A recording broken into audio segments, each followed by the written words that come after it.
going on, Jerome's? So Minnesota Vikings, as well as the rest of the league, will be engaging in 53-man rooster cutdowns over the next couple of days. But the Vikings, so this may be all moot because the Vikings might just surprise everyone and just announce everything on Monday, right?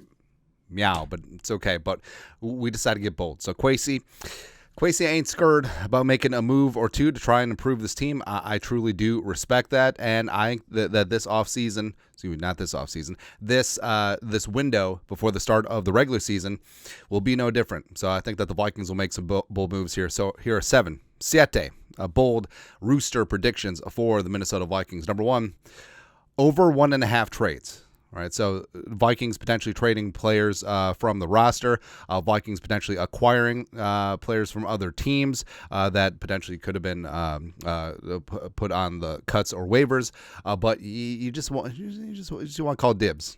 Now the Vikings have done that before the start of the season before, and in terms of Vikings that could be traded, and we've talked about the gauntlet. I think there are a number of players, especially 2022 draft class. Is there any takers for Lewis Seen? We'll see. What about a Caleb Evans?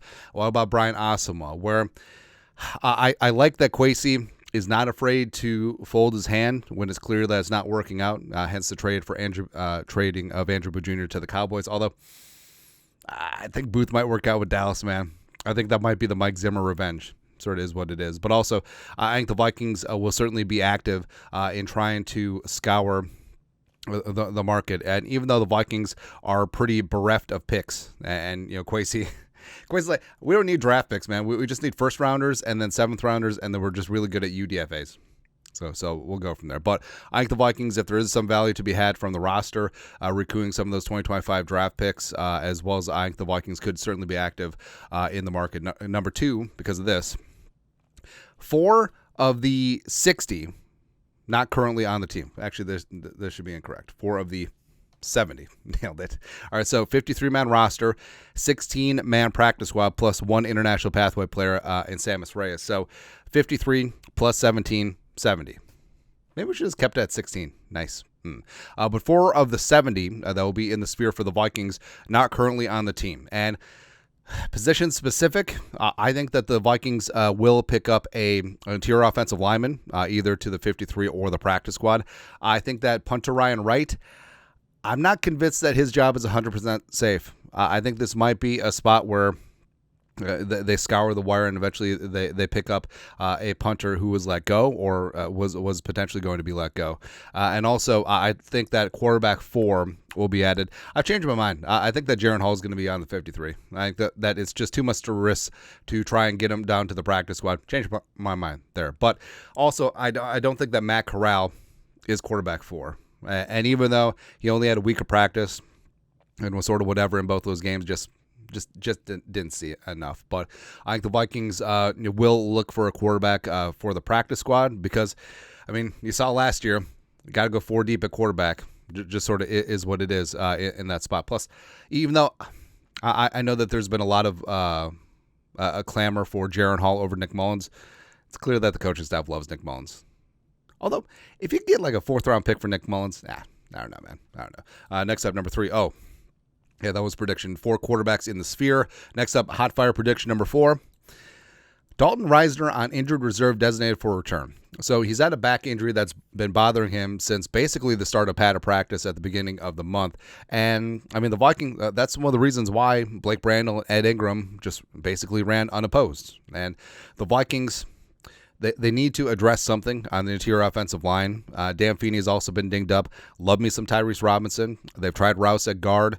Jurgens, I think you get Jurgens onto the practice squad. But, I think the Vikings need to be scouring that waiver wire and looking to add a body or potentially making a small trade for a player that isn't long for their team. Because the Vikings, they definitely need some depth there. And they need alternative options for Ed Ingram. Now, with Risner, I mean, the Vikings could put him on IR designated for return at 53-man cuts, take up one of those 2 spots, and he could return at some point during the season. But also, I don't think it's out of the realm of possibility that he could be cut. Even though the Vikings gave him $1.5 million guaranteed, there will be offsets if he signs somewhere else. And I don't know, it just feels like the vibe of the whole Risner thing is just weird, doesn't it? I don't know, man. I don't know. But either way, I don't expect him to be suited up week 1, potentially even past that. Number 5, V for Vendetta. Number 5, N'Keal Harry makes the team.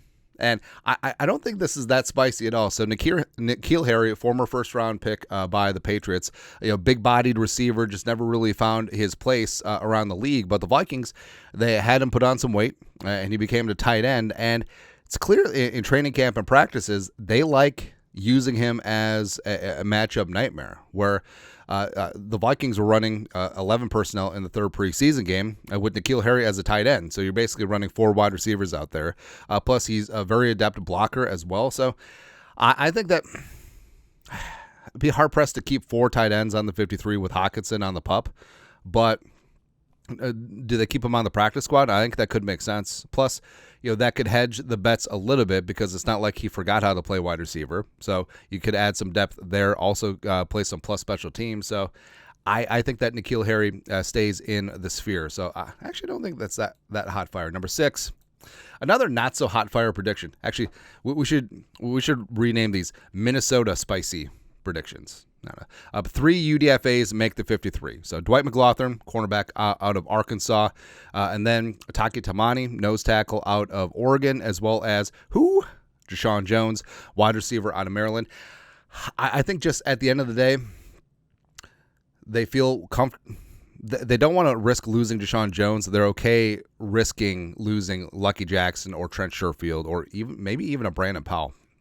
Who knows? But, yeah, I think that Deshaun Jones has certainly shown enough upside. Yeah, he's had the great moments in preseason, but also in training camp, he's been consistently showing up every single day. There was a Deshaun Jones play, and usually with J.J. McCarthy. I think that's something that they definitely want to keep close. And then for, like we said, for McGlothern, I think McGlothern's going to be a future starter. And we've already said our piece about Taki Taimani, the only true blue nose tackle on the team. And frankly, put Taki on the nose with the starting defense, have Harrison Phillips as a 4-tech, 5-tech with Tillery and Jonah and Bullard, and then just go from there. Come on, baby. Lastly, bold prediction number 7 for the Vikings. Seeing Asama and Evans not on the team. Actually, I don't even think that's the spiciest of the takes. But in terms of all 3 of them on the defense, Asama's clearly linebacker 4 between Pace, Cashman, and Grugier Hill. And it may come down to, do they like Dallas Gant, the rookie UDFA? Actually, that'd be 4 UDFAs. More than Asama. It's a possibility. Or do the Vikings potentially look to add an outside body at off-ball linebacker? Cornerback-wise, so Gilmore, Griff, Murph, McGlothern, and do they trust Moreau and Shelley more than they do Caleb Evans? It's a possibility. Also, with Lewis Cine, I think that's a wrap. Yeah, it's unfortunate because, that 2022 class, there were some question marks, sure, but Cine hasn't panned out. Booth has already been traded. Ed Ingram, he's starting by default, except not really thrilled about it. Asama is linebacker 4. Evans is on the roster bubble. Asazi's already gone. Ty Chandler and Jalen Naylor, we hope, bust out in year 3. Nick Muse has been surprisingly interesting and has upside as tight end 3. Vidarian Lowe was traded last year to the Patriots. So, this 2022 draft class was not ideal. Yeah, but, of course, the whole thing with the trade with the Lions and the passing of Kyle Hamilton. Did you know that the Vikings passed on Kyle Hamilton? Yeah, but either way, Kwesi has definitely improved in the drafts. We'll say that, as well as the UDFAs too. Again, this is what happens when Kwesi has draft capital, so maybe it should just be F them picks. I don't know, man. But I do expect Kwesi to be working the phones. Kwesi's not afraid to take a little bit of a gamble. And frankly, that's what he needs to do. And sure, not every single trade has worked out. I'm sorry that Ross Blacklock didn't pan out, man. It's okay, man. But I fully trust Kwesi, and I like that he's not afraid to make moves. And I think the Vikings, it's going to be a busy week, before the start of the season and before Labor Day and before everyone's on vacation. I think the Vikings are going to be wheeling and dealing with Kevin Nealon, getting after things. But that's it. 7 bold roster predictions for the Vikings. Let us know your thoughts, our thoughts, comment section. You guys are the best. Skull production value.